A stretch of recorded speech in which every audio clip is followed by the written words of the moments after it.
안녕하세요.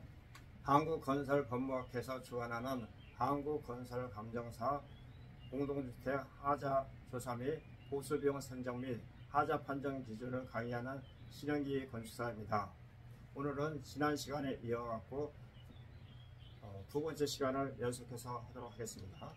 건설 분쟁에서 적용하는 하자 판정 기준은 아까에서 말씀드렸듯이 법무부 서울중앙지방법원 건설감정 실무 기준과 국토부 공동주택 하자 조사 비용 산정 및 하자 판정 기준에 의해 적용하고 있습니다.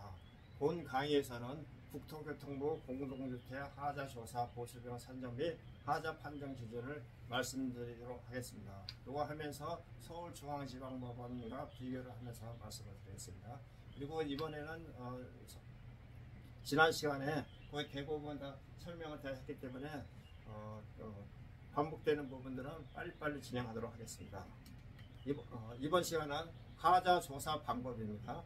균열 조사 방법은 콘크리트 미장 또는 도장으로 구분하며 전수조사하는 것을 원칙으로 하고 있습니다. 그러나 균열의 면적이 광범위하거나 고층 부위를 포함하는 분쟁의 경우에는 표본 조사를 할 수가 있습니다.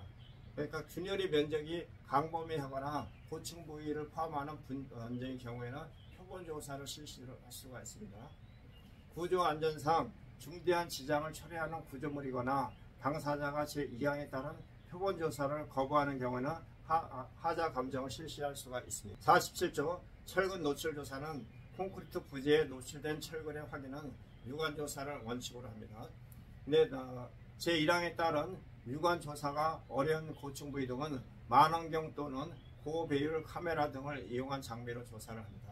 저희도 이게 아파트 이제 외벽 조사할 때 고층 부위 외벽 같은 경우에는 만원경 저층인 경우에는 배율이 좀 높지 않아도 되지만 뭐 한 15층 이상 뭐 25층 이런 데는 고배율 쌍안경을 이렇게 거의 조사를 하고 있는데 쌍안경이 성능이 상당히 좋아가지고 그것만 이렇게 잘 갖고 이렇게 해도 충분히 외벽 균열 조사는 이렇게 가능합니다.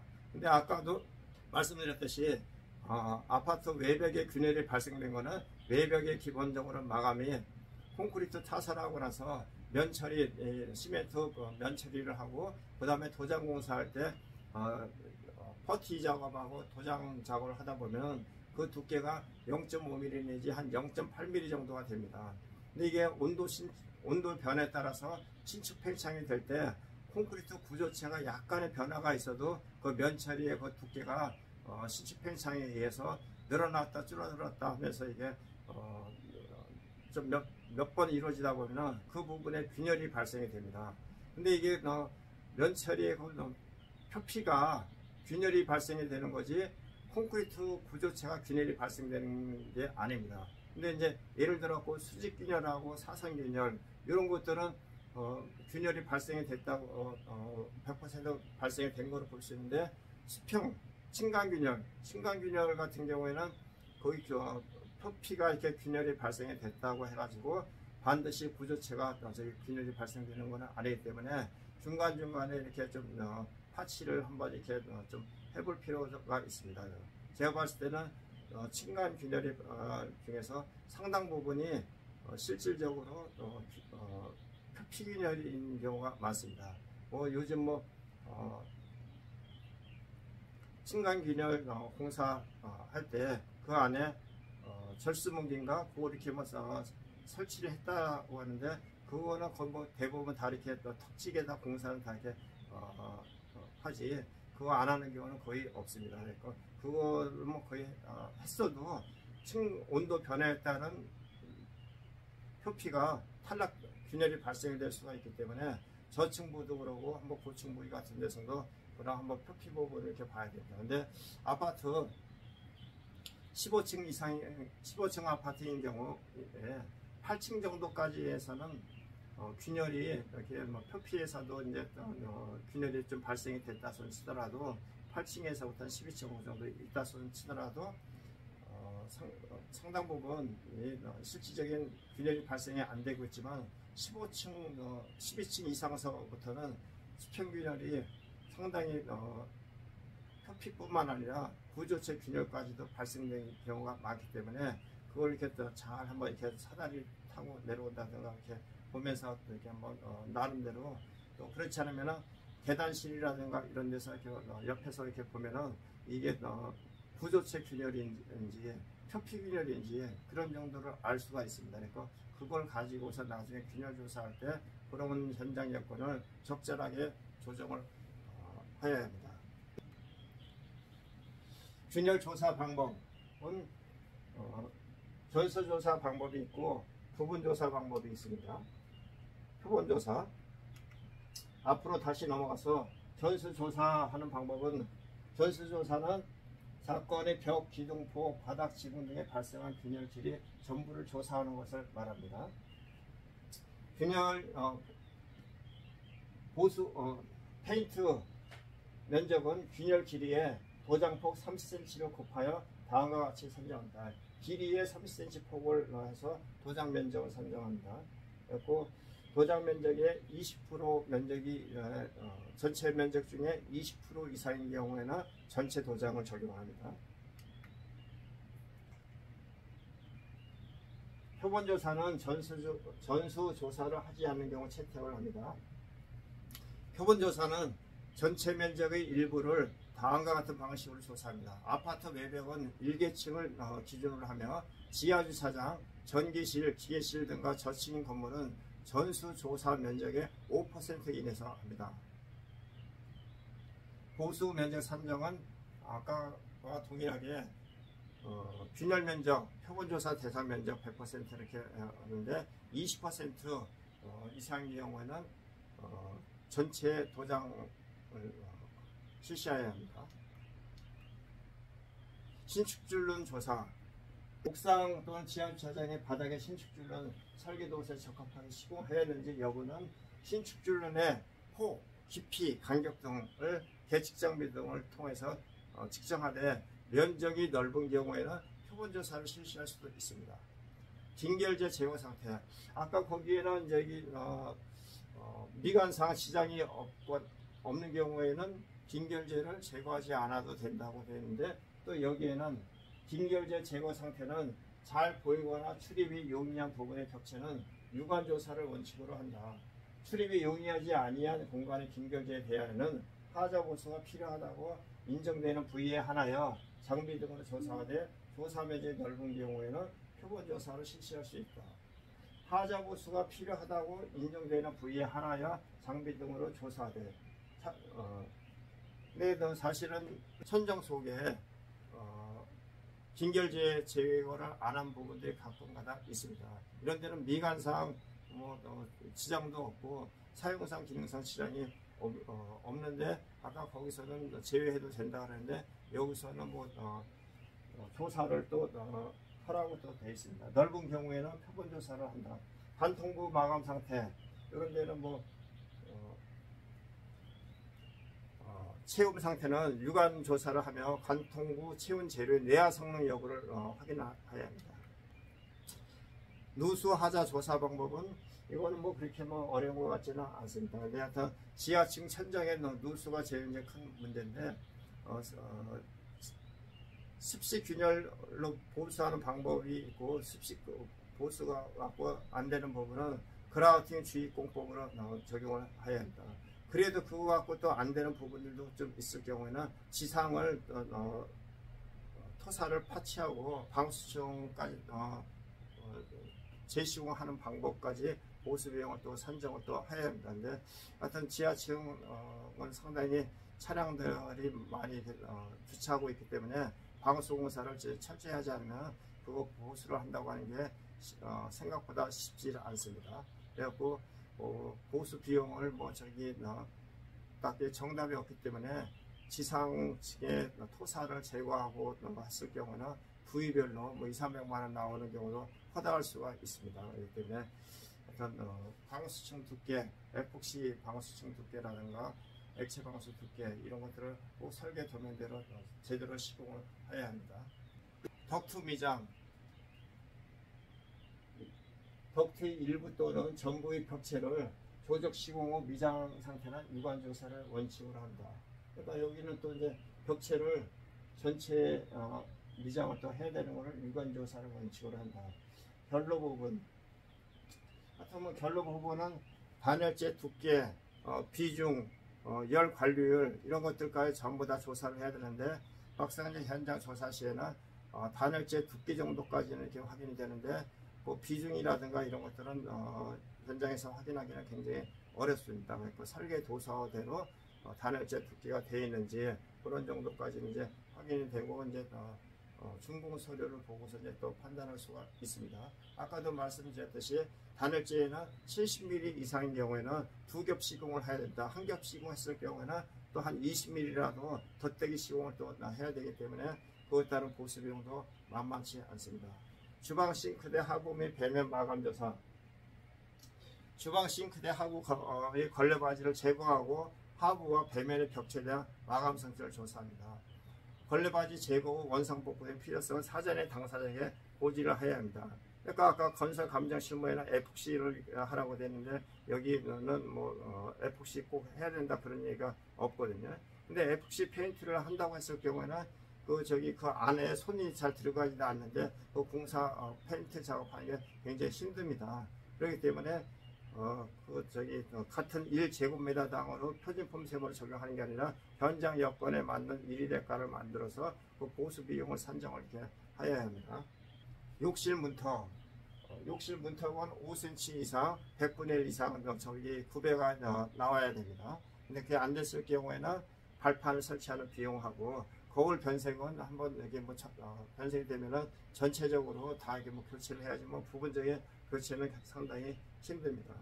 56조 타일의 들뜸 현상은 고무망치 등을 사용하여 소리가 나도록 두드려서 조사를 해야 합니다.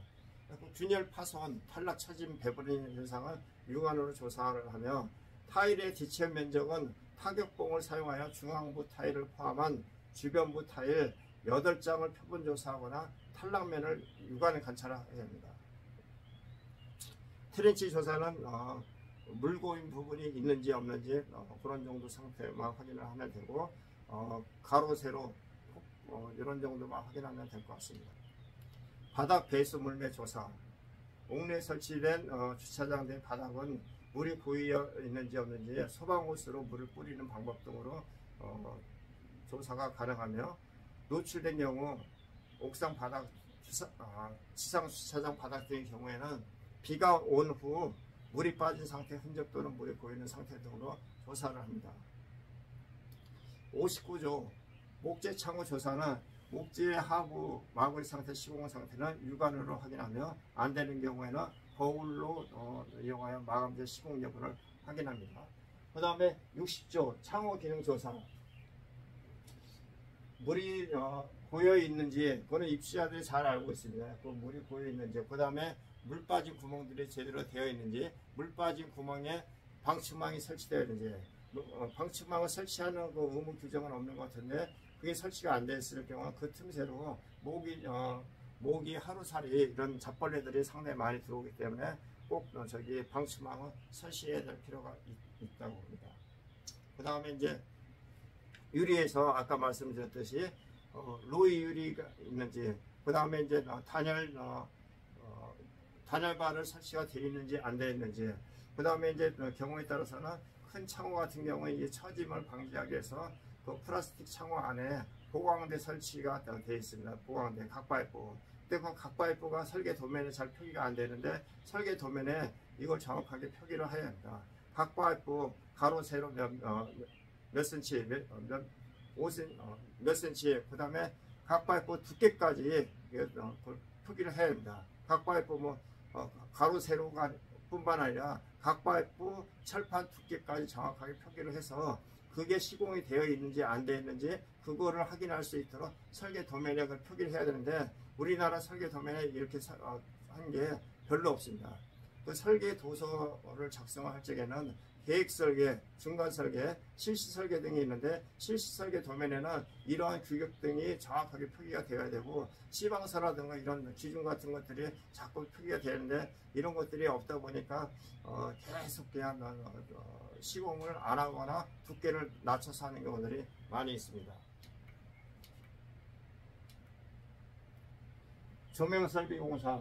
여기 이거는 이제 조도가 낮은지 높은지 뭐 그런 정도 확인 좀 해야 되고, 가끔가다 등이 좀 빨리 꺼지는 집들이 있습니다. 그런데 뭐 안정기가 좀 약간 안 좋은 경우들이 좀 있으니까 거기에 적절한 보습이 어떤 선정해야 되고, 공기조화 설비에서는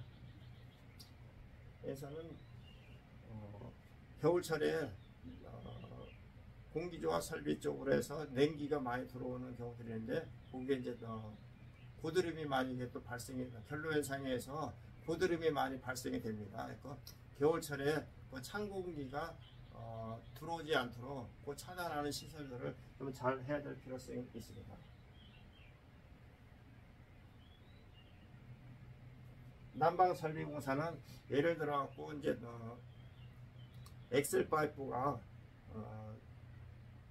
설계 도면에 뭐 20cm 간격, 어디는 25cm 간격, 이런 것들이 이제 표기가 되어 있는데, 그게 매입되어 있어 갖고 정확하게 파악하기가 좀 힘듭니다.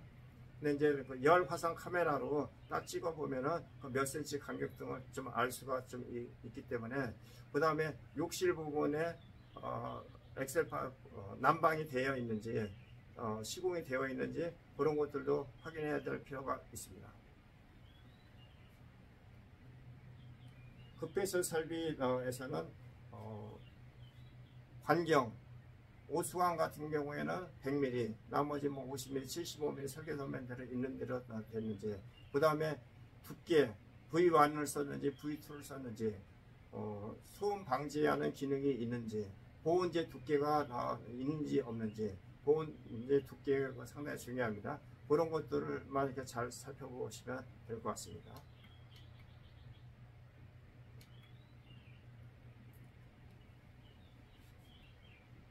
인터폰 홈 오토메이션, 아까 말씀드렸듯이 홈 오토메이션에는 예비 전원 장치가 있는지, 그 다음에 홈 게이트웨이가 설치되어 있는지, 홈 게이트웨이는 난방 조명 뭐 이런 부분들이 외부에서 제어가 가능한 건지, 그 다음에 방제실에 보안 장치가 되어 있는지, 그런 정도만 확인하시면 될 것 같습니다.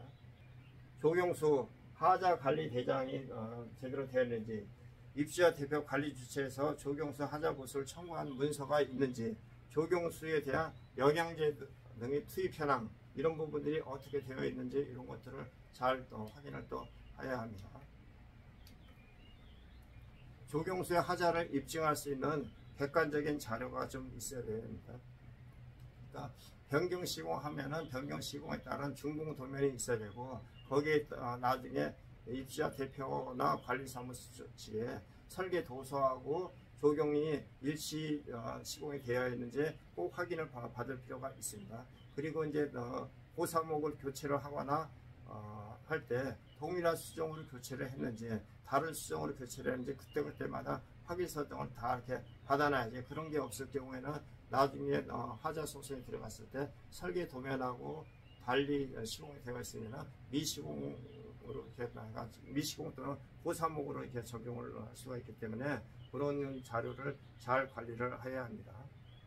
조경수 흉고를 잴 적에는 바닥에서 1.2m 정도에서 흉고 직경을 잽니다. 바닥에서 1.2m. 근경은 흙하고 접한 부분에 길을 재면, 이 원형이 아니고 타원일 경우에는 둘레를 잰 다음에 나누기 3.14로 하게 되면은 직경을 구할 수가 있습니다. 직경.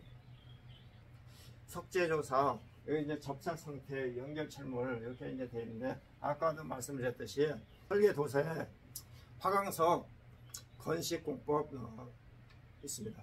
파스너 설치를 어떻게 하고, 그 다음에 핀을 어떻게 설치를 하고 있는지, 그런 상세도가 필요한데, 그런 상세도가 또 빠진 부분들이 많이 있습니다. 그 상세도가 없으니까 시공을 또 대충 하기도 하고 하다 보니까 이런 문제가 발생이 되는데, 다른 상세도는 몰라도 화강석 건식공법 파스너에 연결핀 설치하는 부분에 대해서는 정확하게 표기해야 되고, 그 밑에다가 C방석을 달아가지고 에폭시는 절대 사용하면 안 됩니다. 그런 것들을 딱 표기해야 될 필요성이 있습니다. 이거 제대로 안 해가지고 이거를 철거 재시공을 하니, 보강공법을 하니 경우에 생각보다 비용이 상당히 많이 발생이 됩니다. 욕실 바닥에 마감재가 되어 있는지 안 되는지는 손으로 한번 만져보면 알 수가 있고, 그 다음에 거울을 통해서 본다든가 핸드폰을 거꾸로 찍어갖고 이렇게 보면은 마감재 시공이 되어 있는지, 바닥뿐만 아니라 욕실 상부에도 의자 설치해갖고 이렇게 가서 사진을 찍으면은 시공이 되어 있는지 확인할 수가 있습니다.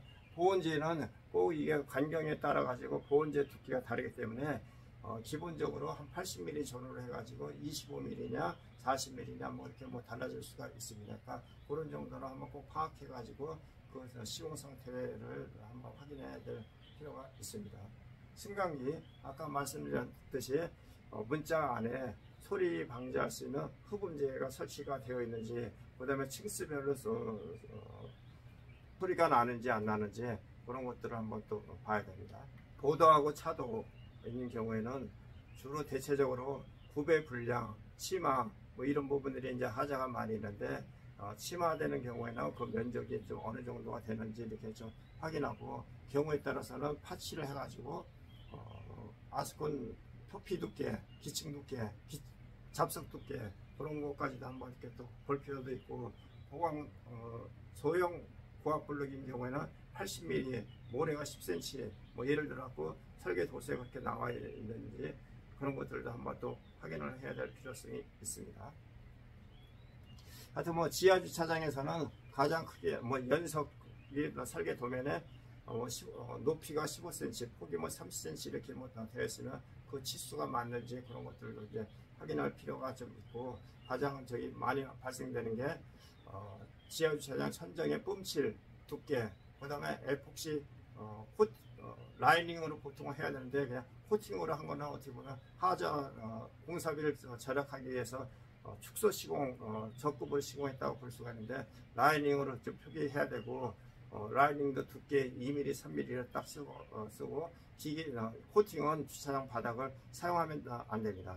기계실이나 전기실하고 코팅도 몇 미리 두께를 정확하게 딱 표시를 해야 합니다. 난간 조사는 난간의 높이하고 재질, 그 다음에 난간 간격살이 있습니다. 보통은 이제 위험한 장소 같은 경우는 난간살 간격을 10cm, 높이 1m 20 정도로 이렇게 뭐 표시를 하는데, 대체적으로 잘 지켜지는데 또 간혹가다 안 되는 간격이 좀 약간 넓은 경우들이 좀 있습니다.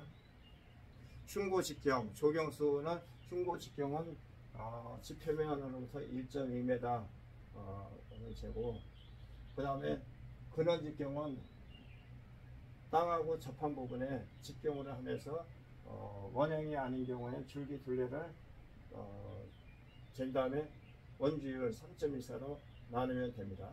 그리고 이제 흉고 두 줄기로 갈라졌을 경우는 합판값이 70%가 해당 수목의 최대 흉고 직경보다 클 경우를 채택합니다. 하자보수 산정은 재료비하고 간접비, 부가세로 구성이 됩니다. 재료비, 농업비, 경비로 구성되어 있고, 간접비는 간접농업비, 재경비, 일반 관리비, 이윤이 있습니다. 하자보수 비용 산출 기준은 특별한 사정이 없는 한 건설공사, 정보통신공사, 전기공사에 대하여 주무부처의 장 또는 그가 지정하는 기관 또는 단체에서 정한 표준품셈을 준용하여 산출한다.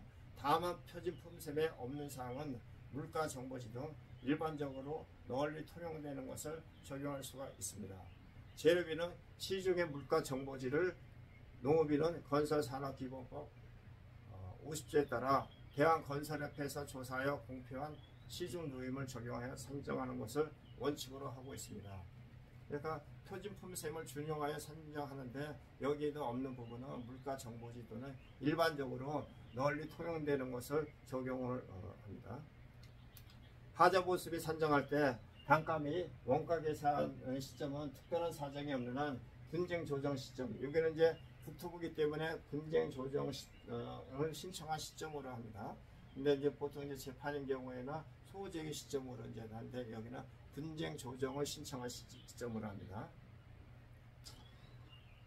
다만 하자 심사 결과에 하자로 판정한 내력 부적물별 또는 시설물별에 대한 보수 책임 범위에 대해서는 분쟁 조정을 신청한 사항인 경우에는 하자 심사를 신청할 시점으로 합니다. 그러니까 하자 보수 선정할 때는 특별한 사정이 없을 때는 분쟁 조정을 신청할 시점을 하는데 주요 구제부별 뭐 이런 거 할 적에는 하자 심사를 신청할 시점으로 합니다. 그리고 원가 계산의 재비율 적용은 특별한 사정이 없는 한 건축공사 원가 계산 재비율 적용 기준 조달청 발표 요율을 적용합니다. 이거는 아까 서울중앙지방 감정실무하고 동일합니다. 하자 보수 비용 산정, 건축물 또는 시설물의 주요 성능 및 위험성과 기능에 따라 교체 또는 하자 보수를 아니하거나 사용하기 어려운 중대한 하자인 경우에는 재시공 또는 재설치하는 것을 하자 보수 비용으로 산정합니다. 이게 굉장히 중요합니다. 건축물 또는 시설물의 주요 성능 및 위험성과 그 기능에 비추어 교체 또는 하자 보수를 아니하고는 사용하기 어려운 중대한 하자인 경우는 재시공 또는 재설치하는 것을 하자 보수 비용으로 산정을 합니다. 시설물에 발생한 하자의 정도에 비하여 보수 비용이 과다하게 소요되는 등 하자 보수를 하지 않고도 사용할 수 있는 경우 경미한 하자인 경우는 교환가치 차익을 합니다.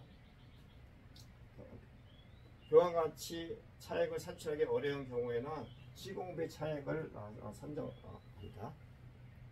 그 굉장히 중요합니다. 다시 한번 말씀드리면은 건축물 또는 시설물 주요 성능 및 위험성과 그 기능에 비춰 교체 또는 하자 보수를 아니하고는 사용하기 어려운 중대한 하자인 경우에는 재시공 또는 재설치하는 비용을 하고, 여기에서는 사용할 수 있는 경우에는 교환가치 차익을 합니다. 근데 또 교환가치 차익을 산출하기 어려운 경우에는 시공 차익을 산정합니다.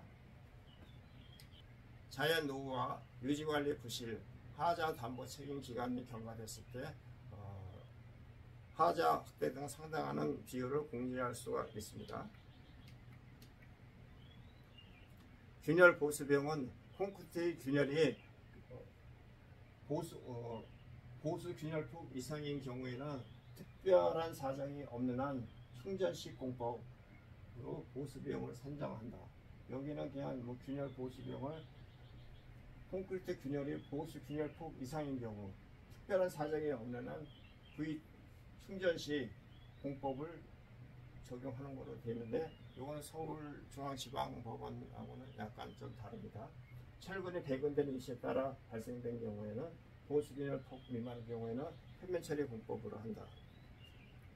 하여튼 서울중앙지방법원 감정실무하고 좀 약간 차이가 있는데, 감정에는 서울중앙지방법원 감정실무 기준을 우선적으로 적용하고, 거기에 없는 경우에는 이렇게 이제 국토부 하자 공동주택 하자 판정 기준을 적용하시면 될 것 같습니다.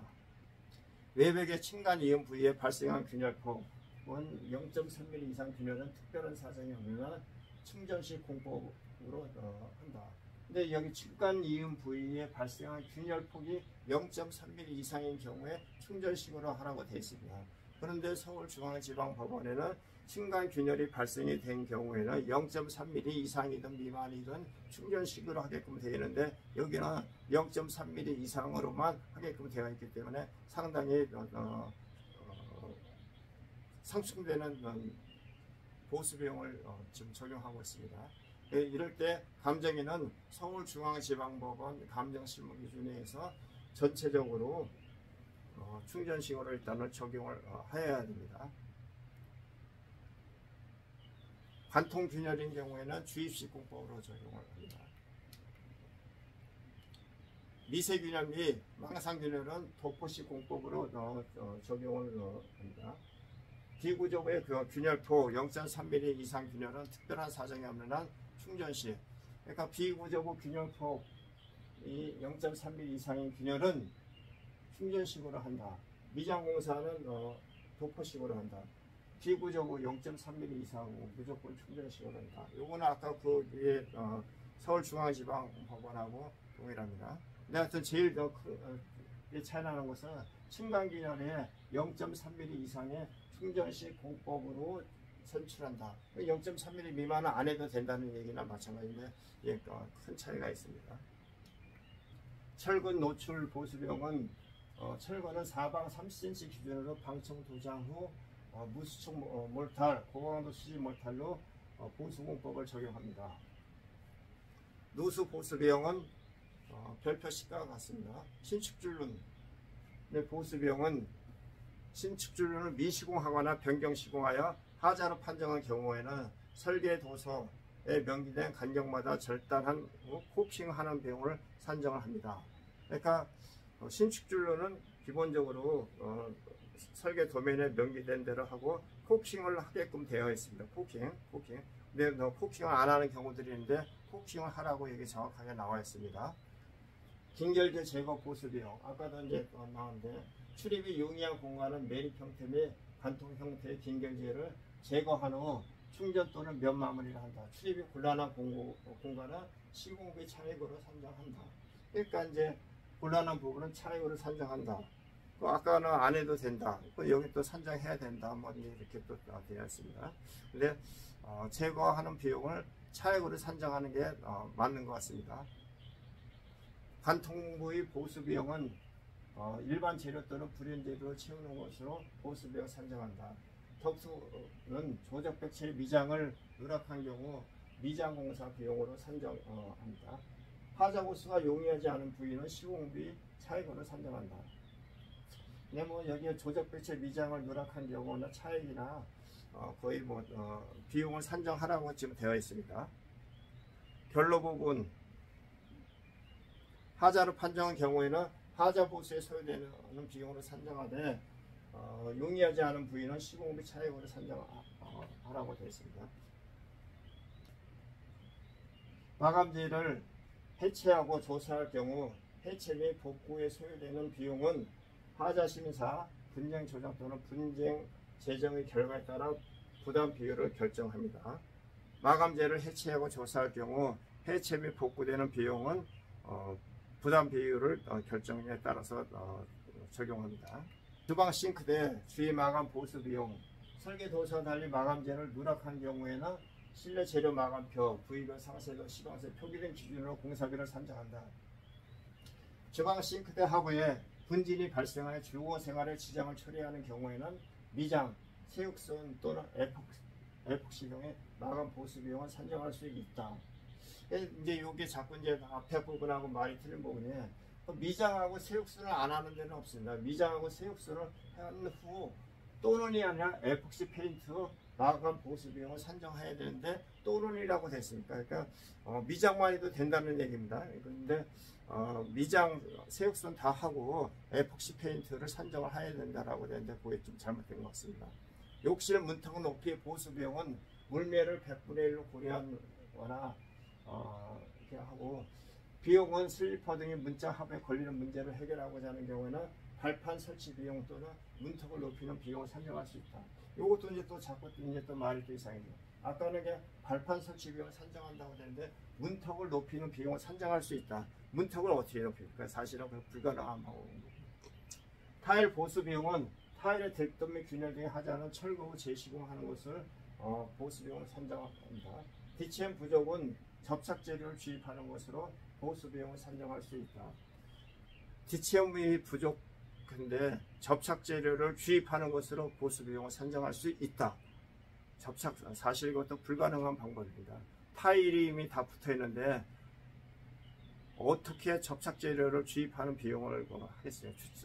주입이 제대로 잘 들어가겠습니까? 또 비용이 또 얼마나 들어가고, 그러니까 산정할 수 있다 이렇게 딱 이렇게 막 하지 않고 DCM이 부족한 부분은 비용을 산정하고 이런 데까지는 뭐 보수 비용을 산정을 할 수 있다라고 하는 거 산정하지 않을 수도 있다라는 얘기랑 마찬가지이기 때문에 비용을 산정을 이렇게 하라고 하는 것이 적절할 것 같습니다. 트렌치 보수 비용은 구배가 불량해서 물이 고였을 경우에는 트렌치 보수하는 비용을 하고 가끔가다 20cm를 해야 되는데 15cm를 했다든가 이랬을 경우에는 차액으로 나옵니다. 바닥 배수 물매 보수 비용. 주차장 바닥은 원칙적으로 구배 불량 그거를 이렇게 하지는 않습니다. 근데 이제 트렌치 부분에 구배 불량인 경우는 일부분 길이 재가지고 보수하는 비용을 산정을 합니다.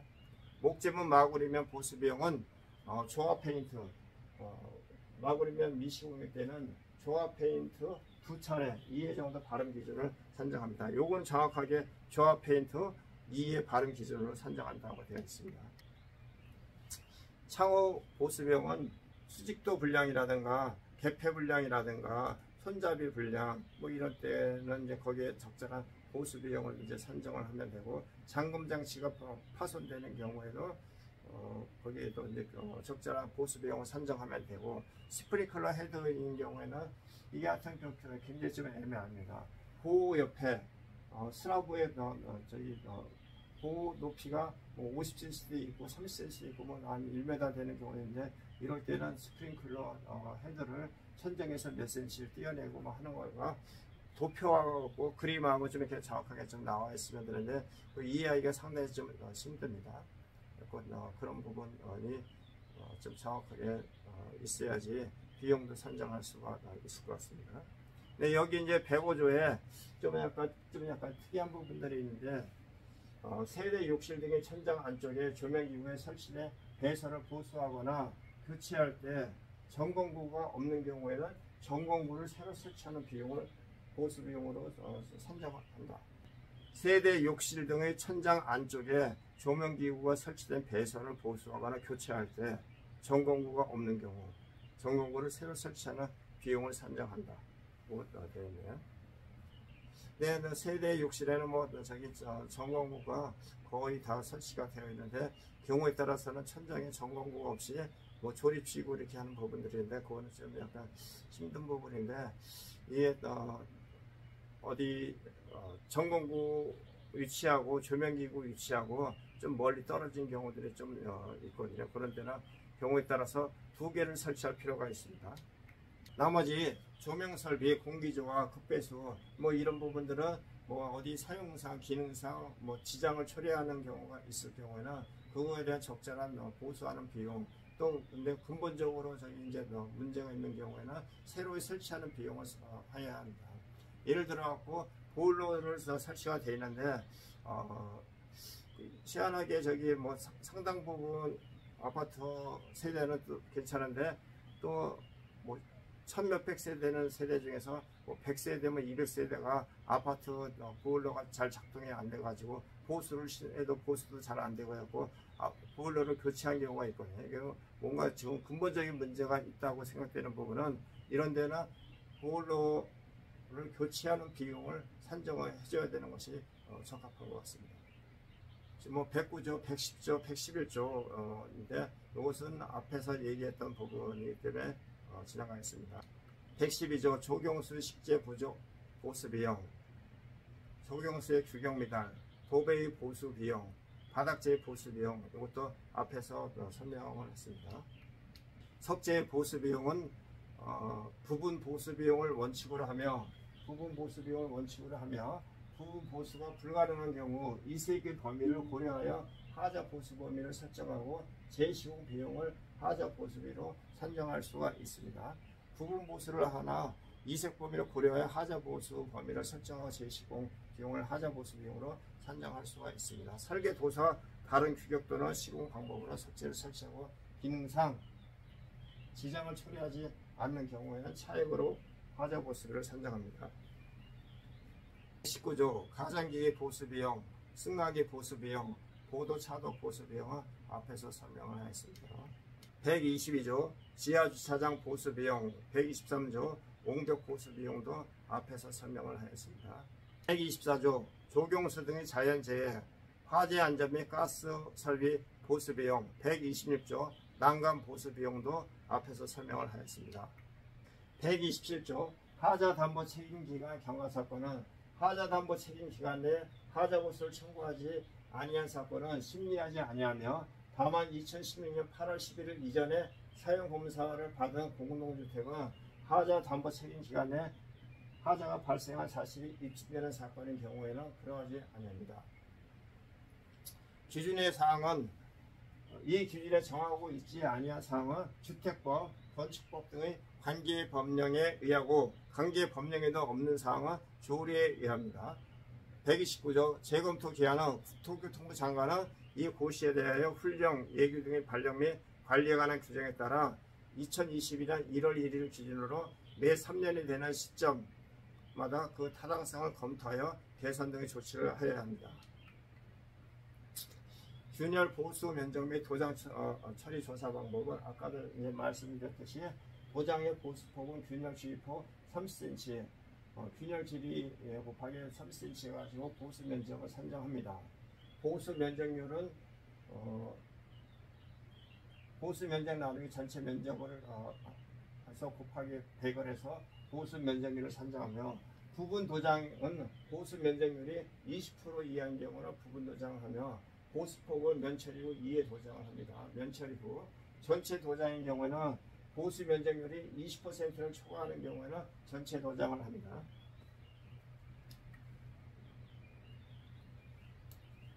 방수공사는 탄성이 없거나 부족한 방수재료는 결함 부위 사방으로 50cm를 더한 면적으로 합니다. 그 다음에 멤브레인 시트 방수인 경우에는 결함 부위 사방으로 30cm, 액체 방수인 경우는 50cm, 시트 방수인 경우는 30cm를 더한 면적으로 합니다. 보수 범위 산정 기준 부분 보수는 전체 30% 미만 방수공사입니다. 30% 미만일 때는 부분 보수, 30% 이상인 경우에는 전체 보수를 합니다. 비방수공사에서는 20%, 균열 누수는 20% 이렇게 했습니다. 이런 것들도 한번 좀 외워둘 필요는 있습니다. 이런 50cm, 30cm, 30%.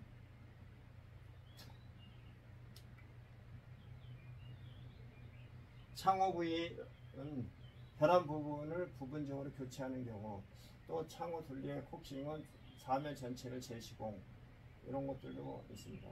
근데 도장은 20% 초과, 전체 도장의 20%를 초과한 경우에는 전체 도장을 하는 것은 외워두셔야 될 것 같습니다. 조명 설비는 좀 전에 설명을 했기 때문에 생략하겠습니다. 공기조화 설비도 생략하겠습니다. 근데 하여튼 여기 좀 아까 이렇게 봤듯이 공기조화 설비 하자의 실제 보수 비용을 산정합니다. 위생기구도 하자의 실제 보수 비용을 산정합니다. 통신신호 또 실제 비용을 산정합니다. 이렇게 되어 있습니다. 실제 보수하는 데 들어가는 비용, 실제 보수하는 데 들어가는 비용은 재료비, 인건비 이런 부분들이 실제 그 보수하는 데 들어가는 비용을 산정을 하는 겁니다. 그리고 보수는 표지품셈을 적용하기가 상당히 어렵기 때문에 실제 보수하는 비용을 산정하는 것이 맞습니다. 그렇지만 균열에 대한 것은 아까 4가지 1위 적용을 해야 합니다. 감사합니다. 이상으로 한국건설법무학회에서 국토부 공동주택 하자 판정 기준에 대해서 강의를 마치도록 하겠습니다. 감사합니다.